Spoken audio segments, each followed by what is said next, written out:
My classes had the opportunity to have what's called a MOLU visit. It's a mobile offshore learning unit. It comes off of the Ocean Star offshore drilling rig that's in Pier 19 in Galveston. And what it is, it brings all of the different aspects of the oil industry in a mobile learning environment for the kids to experience the different types of drilling that takes place, the microorganisms that feed on the oil, the different products that are made from oil and petroleum.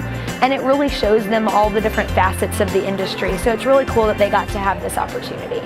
Well, at a young age, it's really important that they start learning about the oil industry and how dependent we are on this particular fossil fuel as well as some of the others. And we study energy resources as well as fossil fuels in 7th grade and in other years of science. At this age, they're using so many different things in their daily life, like electronics, like cars, and different things that they don't even realize are really dependent on the oil industry.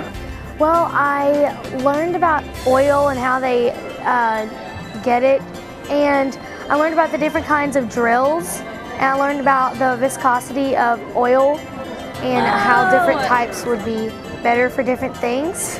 Well, it's much better than just learning about it in a classroom. Here you have actual examples that you can look at, and there's things that you can spin and look at, and you can even look at little microorganisms. It's much more fun than just in a classroom.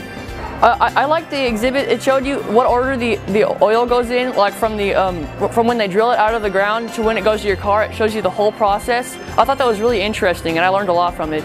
A lot of different things contain oil that I did not know about. Your toothpaste, toothbrush, they all contain oil, and that really surprised me. Well, I think it's very important to our environment because we're just going to end up like drilling all the oil out of the earth, and we'll be left with none for the future generations. And so we need to find an alternative fuel source quickly, or else we're going to run out.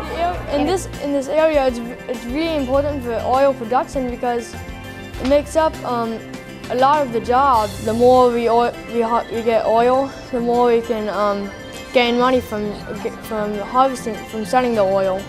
Reading in a book just doesn't really bring it home for these kids. They need to be able to manipulate things and to read something, make a prediction, and then figure out on their own if they were right or wrong. They really need the opportunity to just figure it out for themselves. And these type of activities really bring it to life for them more than just reading a sentence in a book. So I think it's really important to them that they have every opportunity to be active, to walk around, to play with knobs and to turn things, to build something with blocks, to build a machine and see if it can actually perform a function. I think it really just it makes them more engaged. It makes them more willing and excited to learn it if they have something to play with.